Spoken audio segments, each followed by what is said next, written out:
আমরা সবাই এখন জানি ৩৬ জুলাই মানে কি, কিন্তু ৩৬৫ দিন আগে যখন জুলাই শুরু হয়েছিল তখন হয়তো কেউ ভাবতেও পারেনি অবাক বিস্ময়ে বদলে যাবে দেশের ইতিহাসের বাঁক। ছাত্র জনতার দাপটে দেশ ছেড়ে পালাতে বাধ্য হবেন প্রবল পরাক্রম শেখ হাসিনা। আন্দোলনের গতি প্রকৃতি কিভাবে মোড় নিয়েছে প্রতিদিন, আজ শুরুর দিনটির কথা তুলে ধরছেন সহকর্মী আহমদ রেজা।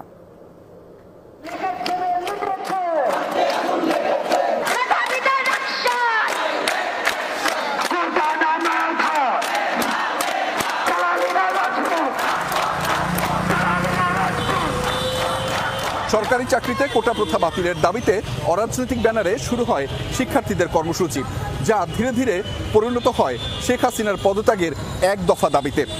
প্রায় শুরু থেকেই সকল সংবাদ বস্তুনিষ্ঠভাবে প্রচার করে জনপ্রিয়তার তুঙ্গে ওঠে যমুনা টেলিভিশন।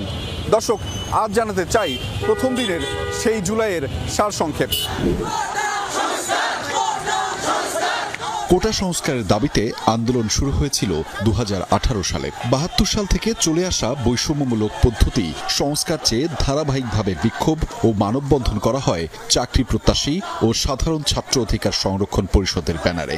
লাগাতার আন্দোলনে ক্ষুব্ধ ও বাধ্য হয়ে প্রথম ও দ্বিতীয় শ্রেণীর চাকরিতে ৪৬ বছরের কোটা ব্যবস্থা বাতিল করে দেন শেখ হাসিনা।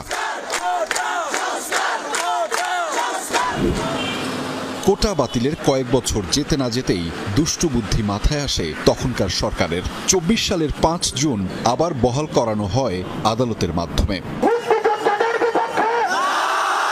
এতে আবারও শুরু হয় তীব্র আন্দোলন। ৩০ জুন পর্যন্ত সরকারকে আলটিমেটাম দেন শিক্ষার্থীরা। চলতে থাকে আন্দোলনের প্রস্তুতি। আমরা সহযোদ্ধারা মিলে প্ল্যান করলাম যে ৫ই জুনেই আমাদেরকে একটা প্রতিক্রিয়া ব্যক্ত করতে হবে। সবাই মিলে একটা প্রতিবাদ মিছিলের আয়োজন করা হলো। জুনের সময়টাতেই আসলে কয়েকদিন আন্দোলন হলো। কোরবানির ঈদের বন্ধ ক্যাম্পাসে হয়ে গেছে। ঠিক সেই সময়টাতে আমরা সিদ্ধান্ত নিলাম গোটা দেশের বিশ্ববিদ্যালয় পড়ুয়া, কলেজ পড়ুয়া শিক্ষার্থী যারা আছেন তাদেরকে আমরা এই আন্দোলনের সাথে যুক্ত করার একটা প্রক্রিয়া আমরা শুরু করব। সরকার কোটা বাতিলের পরিপত্র জারি করে। এটি পুনর্বহাল চেয়ে ১ জুলাই শুরু হয় ধারাবাহিক আন্দোলন। শিক্ষার্থীরা এক প্ল্যাটফর্মে গঠন করেন বৈষম্য বিরোধী ছাত্র আন্দোলন। প্রথম দিন থেকেই তাদের সংবাদ প্রচারে গুরুত্ব দেয় যমুনা টেলিভিশন। মেধাবীরা হচ্ছে চাকরির ক্ষেত্রে বৈষম্যের শিকার হচ্ছে। আমরা আগামী ৩ এবং ৪ জুলাই একত্রে এইটা রাজুবাদ করছে সবাই একত্রে।